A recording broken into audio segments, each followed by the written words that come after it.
What's going on, friends and fans? Another sales tip for you coming from your friendly neighborhood sales coach, Ryan Dohrn here. To text or not to text? That is the question.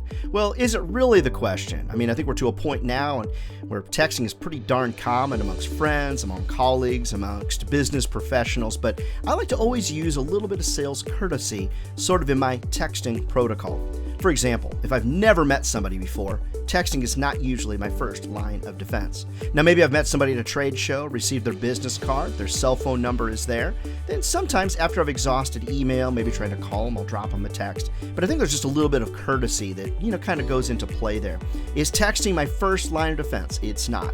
But if I get somebody's permission, if they say, hey, drop me a text, hey, absolutely, one of the first things that I'm going to do. Now, I do think we want to keep texts very simple. We want to keep them very short, and we definitely don't want to do all kinds of closing techniques via text. But text is a great way to communicate, whether you're young, whether you're old, but I think there's still just a little bit of common courtesy that you want to use in terms of texting, especially hours of the day and things like that. Hey, I look forward to your comments on this. If you're watching our video tips here on YouTube, go down below and make some comments on your opinions of texting.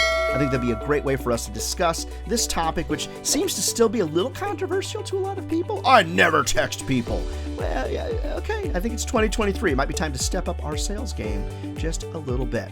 Hey, if I could be of help to you, speak at your national sales meeting or something like that, reach out to me over at ryandohrn.com. And just never forget, friends, if sales was easy, everybody would be doing it. And they're not. We're not crazy. This is a great career. It'll feed your family for a lifetime. We'll see you next week.